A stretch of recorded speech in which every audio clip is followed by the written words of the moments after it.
Kate. I'm 44 years old and I'm from Perth, Western Australia. All right, Kate. So here's how this is going to go. I'm going to ask you some questions about your business. It's going to be likely brutal, maybe embarrassing, maybe exposing. I'm going to look at your website, your social media, all that jazz. Sure. And I'm probably going to tear it apart in a meat grinder and make little sausages out of it. But all in the spirit to help you hopefully make more money. That said, tell me what you do. Okay, so I own 𝐾𝐚𝐧. We're a women's bamboo sleepwear business. So we make pajamas, sleepwear. Make bamboo pajamas for women. For women only, yes. Got it. How much money did you make in that business last month?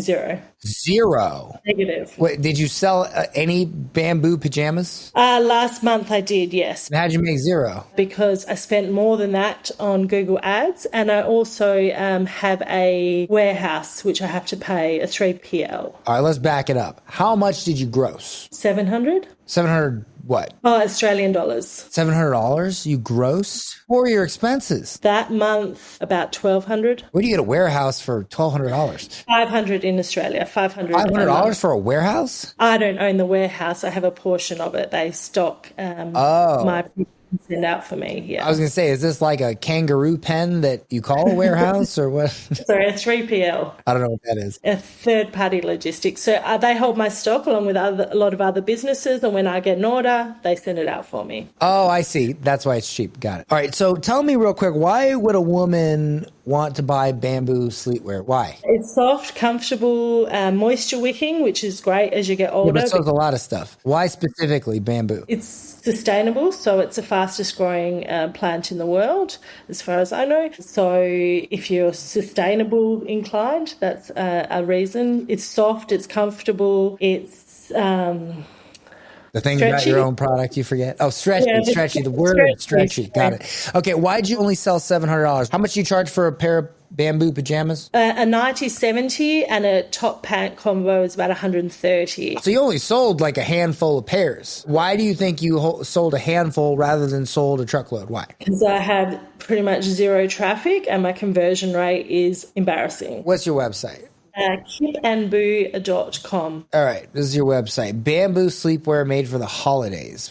Why is it made? Well, right off the bat. Holidays in Australia does mean slightly different. So think of it made for vacations. So in Australia, holiday means vacation. Okay, so I'm just going to translate this for all of us dysfunctional Americans. You're telling me that your headline says bamboo sleepwear made for vacations? Yes, made for travel, made for vacations, made for holidays. Well, that's weird. Why vacations? Because they're the perfect pajamas to take. You go to the hotel, you want to go to the brunch in the morning. You can. What do you mean there's the perfect pajamas? What does that have to do with going on a vacation? You can take any pajamas on vacation. I wouldn't want to be seen in my pajamas that have like big love hearts and but why specifically vacations? Because what I'm seeing here is you're saying this is specifically for vacations. So if I'm not on vacation or I'm not going on vacation, why would I buy this? That's the first thing I think. Can someone buy it, not go on vacation, still enjoy it, still take it out and do things? Of course. I've had a lot of people buy them for vacations and then continue to wear them after, obviously. But why make that the focal point of your marketing? So I wanted to really niche down. There's so many pajama companies out there. Like, why am I different? That's not niching down. That's just a dumb headline. The niching down comes to who it's for and why it's for them. When you have mass market clothes, like stuff that's in Walmart, nobody cares anyway. They just buy them because they're on the shelf. If somebody buys products that's not a normal commodity type product, it's because they're buying it for a specific reason. So if it's a luxury brand, why do people buy luxury clothes? Why? So other people see them wearing it? Yeah, so they can feel important. That's why people buy luxury items. That's a why. Why would somebody specifically buy bamboo sleepwear? So when you go traveling, you can pack less. You don't have to worry about ironing. You can wear the same clothes for sleep. These are not good reasons. These are not good reasons for me specifically to buy this. So for instance, you said they're sustainable, right? And you said that they are eco-friendly. Give me the hippie stuff. What's all the hippie stuff that they're good for? Bamboo is known for being super sustainable. It's fast growing. It's can pretty much regenerate. So your market is hippies. You might not like the word hippies, but let me give you an example. Here in Costa Rica, I have a house in the mountains and there's like a surf location. It's a very big surfing area. When I see white people there, it's the same white people. They have dreadlocks, they dress like crap, and they have all this eco stuff. You can just tell, right? That's a market. That's a market. Those people are a type of people that have common beliefs. They have common things they hate, common things they love, and they buy common products. That is a market, right? If your product is sustainable, you need to go after people who care about the environment. You want to sell this product, you have to get people angry about not wearing sustainable things. People buy things because of the why. They don't buy your pajamas because they like your pajamas, especially when they're eco and bamboo and all that. They buy it because of why you're having it. Like why are you offering these pajamas? Are you offering it because you truly care about the environment? I mean, I do care about the environment, but that's not my why. Well, what is your why? Because I want women to have pajamas that aren't the granny pajamas and that they feel comfortable in and they want to be seen in. And perfect. Okay. So take a look at this, right? So let's look at your website here. So I see two whys here. There's either the, save the environment, wear these pajamas because they're bamboo and, protest. And then there's the, I want to look good in my pajamas when I'm out. That's another good why. For instance, if I go up here, instead of having bamboo sleepwear made for the holidays, I would have something like, every woman wants to wear her pajamas out, and now they can. Okay, yep. You get me? What woman doesn't want to go to brunch in her pajamas? Well, now you can, Kips and Boo. It's the why, right? For me, what I would do on this website is at the beginning, I'd have like a video. I'd be like explaining the why. For instance, hi, this is Kate from Kips and Boo. I can't do an Australian accent. I apologize. Hey, this is Kate from Kips and Boo. Ladies, you've all dreamed of it. You've all thought of it. Wearing your pajamas out to brunch, to lunch, to the pool bar, when you're traveling, on a plane, when you're on vacation, heck, even when you're meeting your girlfriends for a get-together. But then there comes that little thought in your head, ooh, do I really want to be seen in my pajamas? I mean, I do, but do I really? Well, that thought no longer exists with Kips and Boo. These are pajamas you can wear out and about, right? Like that's sort of the direction I would go. What woman doesn't want to wear her pajamas out to lunch, to brunch, to the pool bar, while you're on a plane, while you're traveling, at the hotel, inside or outside? Well, now you can with Kips and Boo. These are pajamas that not only feel great, but look great when you're out. And on top of it, they're made of 100% bamboo. Why? Because, insert reasons, and bamboo is sustainable. So if you're someone that cares not just about the quality of your clothes, but about the world you live in and the earth that you set your feet on, if you want to do your part to help save the environment, you can. And you can look good at the same time too. Now, I don't know if saving the environment is part of your markets, like if they care, I don't know. Like, do you mainly sell to women in Australia? Yeah. You don't sell to the US? We do post to the US, but I've never marketed to the US. Are you kidding me? Do you know anything about women in the US? Not much. They would eat this up. Either version. You know how many protesting eco junkies are here with their braided hair and their tie-dye t-shirts? They would buy this crap like crazy. Do you know how many girls in Florida go out in their pajamas anyway? That's like a huge thing. Australian bamboo pajamas. American women would eat that up all day long. They'd be out at brunch, drinking their life away with mimosas. Oh, I'm wearing my bamboo pajamas today. Girl, insert phrase here that some other female celebrity said and made popular. I'm just going to get drunk on a Sunday all day, and then later on I'll tell my mom that the reason was our horrible relationship growing out. And that's why I day drink now. And then we'll get together and we'll day drink together and we'll work it out. Okay, they would love it. You need to market to the U.S. And what I would do if I were you is let me look at your Instagram. What's your Instagram? Come on. At Kip and Boo. All right, so here's what I want to see. This is just too vanilla, and you're Australian, for crying out loud. You should have some attitude, piss in your veins, shouldn't you?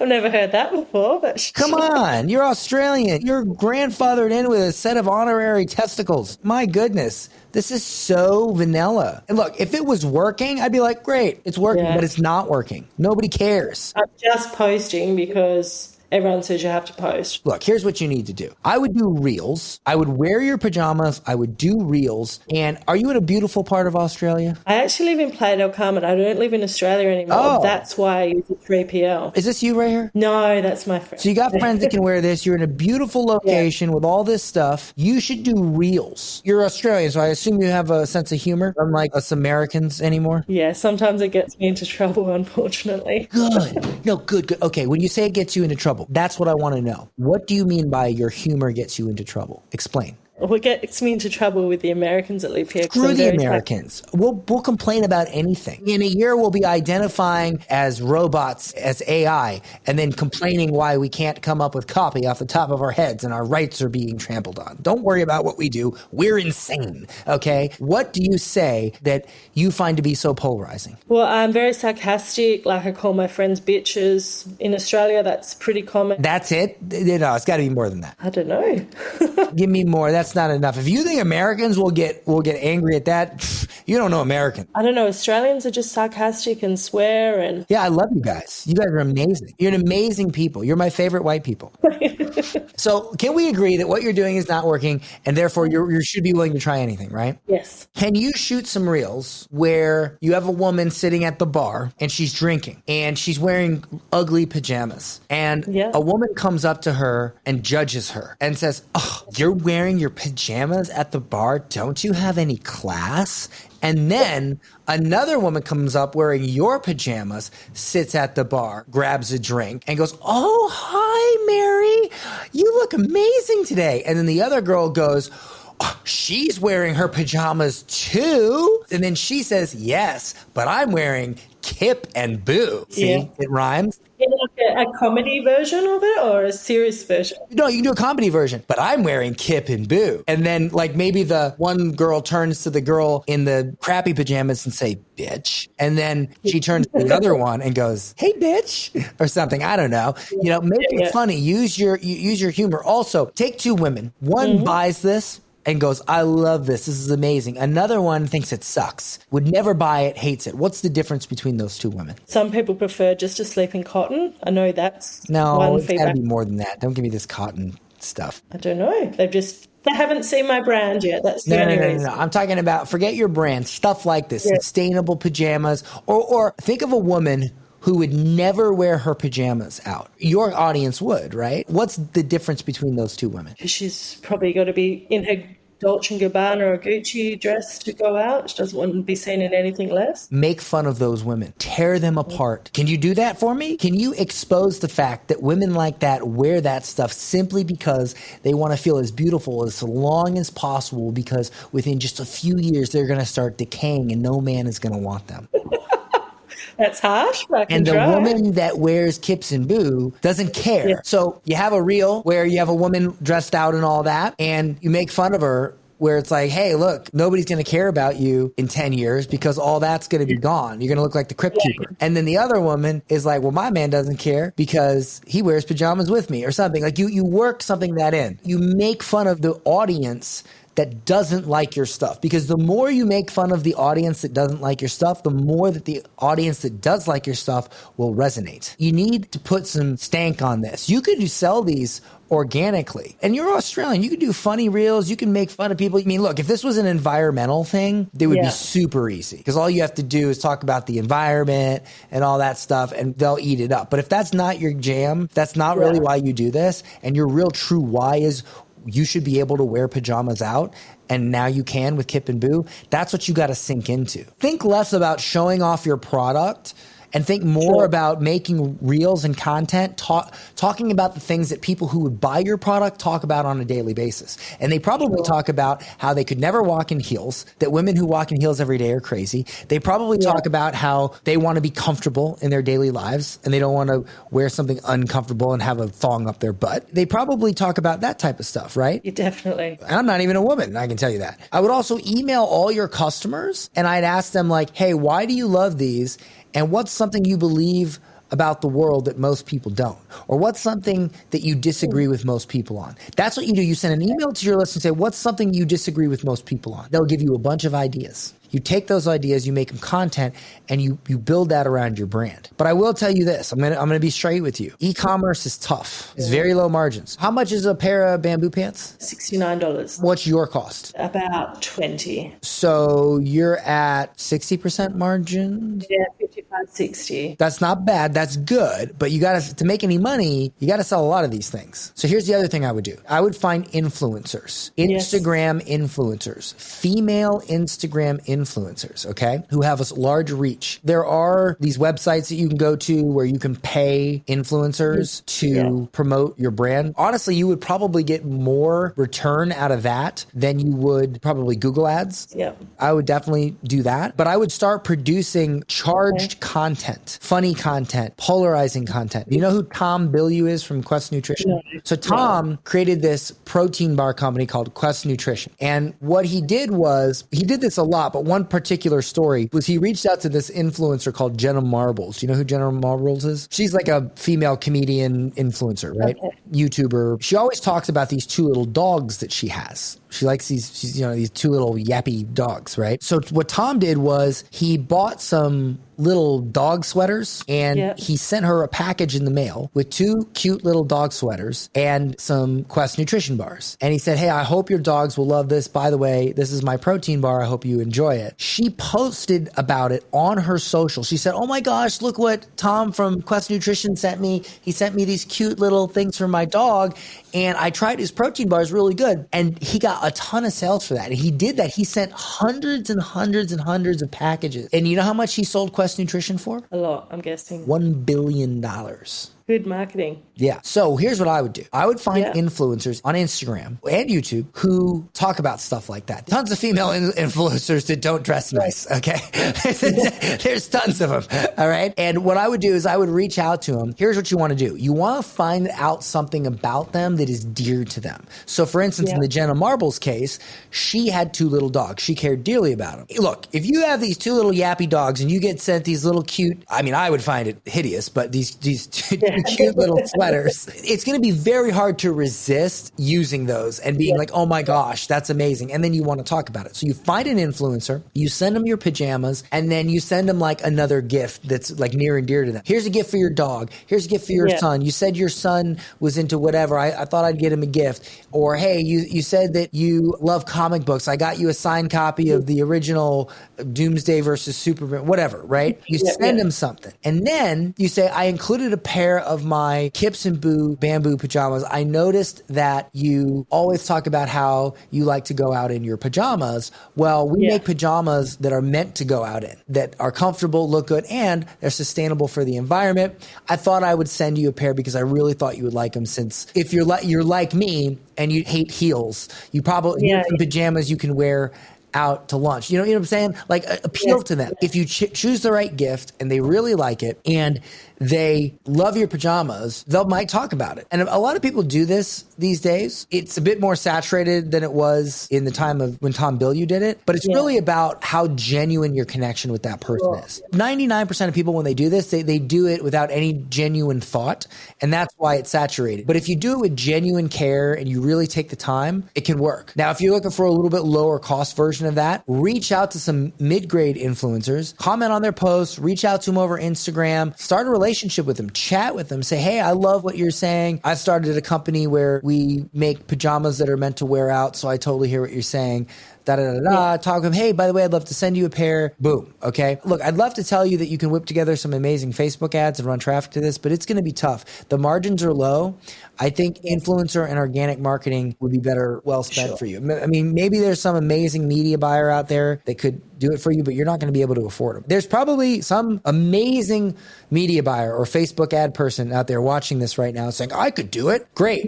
He's going to charge you more than you're willing to pay. Does that make sense? Yes, it does. 100%. But what I see you doing is starting a personal brand from this. You need to get nasty. You got to figure out what your market hates and talk about it. You got to figure out the things that your market cares about, what they feel threatened by, and what they believe in. You got to talk about it. The pajamas are secondary. Okay. The people that buy your bamboo stuff, what pees them off? What do they hate? What do they gossip about with their other bamboo wearing girlfriends? Their girlfriends just got the latest model Mercedes 4-wheel drive, all about keeping up with the Joneses. She might have a brand new car, but I got brand new pajamas and I can wear them to the bar. I normally am a lot funnier than this, but you're giving me the worst possible seed for the friggin' bamboo pajamas. But I would do that. I would introduce humor and polarity. I would make fun of things. Look, people don't buy what you do, they buy why you do it. I pretty much every episode on my YouTube channel, I make this quote from Simon Sinek. People don't buy what you do, they buy why you do it. You have to talk about why you have these pajamas. Why? Every single piece of content you put out is why. Look, you send people these pajamas and you say, hey, will you promote this? Will you share this? Nobody cares. But if they care about your why, if you have a common why, like, are you doing podcast interviews? No. Oh my God, you should do podcast interviews, talk about this stuff and mention your pajamas. That's what you should do. Podcast interviews are amazingly. What could you talk about on a podcast interview? Living in Mexico, why I left Australia, traveling. Travel people, are they big for this? So far, that's been most of my people, and most of the influencers I've used are all traveling influencers. There's going on vacation and there's people that travel. They're two different people, right? Like, I'm a type of person that travels the world, not just to go on vacation, but because I like to see the world. It's different. There's vacation and then there's like nomad type of thing. Which one is your market? Vacation. I understand your original marketing line, like pajamas for holidays, for vacation. I get it. I just don't think it's a strong enough why. There's got to be something they're angry about. Them wearing pajamas on vacation, there's nothing they're angry about. People who bought Teslas are angry at gas prices, or they're angry at environmental stuff. People who buy Uber are angry that taxis cost so much. People that bought Netflix originally were angry at fees from rental movie places, from like Blockbuster fees and stuff, okay? When you want to really sell a product, you got to sell a product based on something people are angry about. I teach people to make money and increase their business. They're angry that they don't have enough money. Nobody's angry that they don't have the right clothes for their vacation. Do you think that's something that fosters anger? Not anger. Frustration, but I wouldn't say anger. Yeah, like, oh, I don't have the right clothes for my vacation.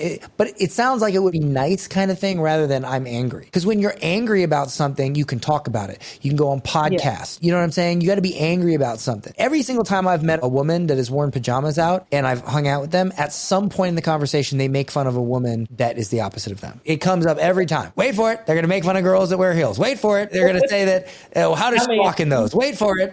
They're going to make fun of that incredibly attractive woman and make themselves feel better about it by making fun of that. It happens every time. And that's great. These are how markets work. This is how marketing works. If everybody was extremely balanced and nobody let anything bother them, you would not have marketing. You barely have commerce. So what can you think of that people are angry about that would buy your product?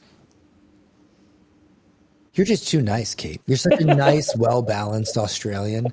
That doesn't do well. You got to be a lunatic to be a millionaire business person. You really do. You got to be dysfunctional. You got to have a screw loose. That goes for anything. Acting, music. Look at Elon Musk. Look at Mark Zuckerberg. Yes. You're too balanced. Your parents were too good. Give me some dysfunction. I honestly can't think of anything. Well, you're going to have to email your clients and find it out. Because there's something they're angry about collectively. There's something they don't like that they share. There's a common bond. You got to have a cause. You got to have something that you can rally behind. There are female marketing influencers who know diddly squat about marketing, and all they do is yak about how angry they are that everything's the good old boys club. They put out subpar marketing education, and their audience buys it, not because their marketing education is good, but because they're just angry at men. Before I get lit up in the comments, I am not saying that is every female marketing influencer. I'm not saying that. There are a ton of amazing and proficient marketing influencers. I know some of them personally, and they're amazing people, and I've learned amazing things from them. But there's also a very large amount of female marketing influencers who do that, and they suck, but they just rally behind the I hate man thing, and people buy from them. There's overweight people who have some sort of weight loss product, and they rally against, you can sell plus size clothes, and if you just talk horribly about fit people, and about the struggles that overweight people go, you can sell that. Look at Andrew Tate. Andrew Tate sells his thing. What does he do? What is all of his marketing? It's talking about how the world is man-hating, talking about how everybody's against men now and everybody hates men and blah, blah, blah, blah. And he talks about that. And people are like, yeah. And he's like, you're poor, man. The world's out to get you. The Matrix out to get you. Now, whether he's right or wrong, I won't comment on, but he talks about what people in his market are angry about. You got to talk about what people are angry about. Yep. Does this make sense? Do you have any questions? No, but I like the idea of marketing to the US market, and I also contemplated Asia as well because I love Australian products too. Well, here's what I want you to do over the next 30 days. I want you to send an email to your customers, find out what they're angry about, make a list of things you could talk about, make reels around those things, connect with influencers that share those common beliefs, and offer to send them the pajamas or send them a gift. But one thing you can do is find out what those common beliefs are and go get on some podcasts. That's super free traffic. Podcasts are easy free traffic. Excellent. That hadn't even crossed my mind. So if you did 3 podcasts a week, every week in 6 months, if you're on 72 podcasts, you don't think you're going to get some traffic? You don't think people are going to buy your pajamas? I would hope so. You got to find something that connects. Do this. Get yourself on 10 podcasts about travel and 10 podcasts about moms. And you go on and you talk about things and you say, you know, one of the reasons why I created these bamboo pajamas was because blah, blah, blah, things people are concerned and angry about. Which one of those is going to connect the most? I'd love to be able to sit here and say, oh, I'm Dan Henry. I'm this amazing marketer. I'll tell you which one. But the truth is, you're going to have to try a bunch of these. You're going to have to see where the magic is. Yeah. That's the thing. There's magic somewhere in you, Kate, but you just don't know. Like, for instance, me, for the past 2 years, I tried every single solitary type of YouTube format. Even when things started to kick off, I was just like, oh, this isn't really what I'm going to want to do consistently, until I landed on this, where I do these business audits. These videos get really good views. They get really good audience retention, and I love doing them. Yeah. So that's what I call magic. When I do my Facebook ads for my products, I always have this very crude humor. Those ads work the best for me, and I love doing them. That's my magic there. You got to find your magic. And if your magic is talking about mom's issues, then maybe that's it. Maybe it's talking about travel issues. Maybe it's talking about looking good in your pajamas. You don't know until you go out and you start doing these things, and the magic will happen. And when the magic happens, you know it, because here's what's going to happen. It'll work. People will resonate with it. People will be interested in what you have to say and your product, and you'll like doing it, and you'll want to do it over and over again. When you can do all those things, that's magic. And that's when you can start using that magic to grow your personal brand and your business. I hope that helps, Kate. It sure did. I really appreciate your time. Email me in 30 days. Let me know how it goes. Sure, will do. Thank you.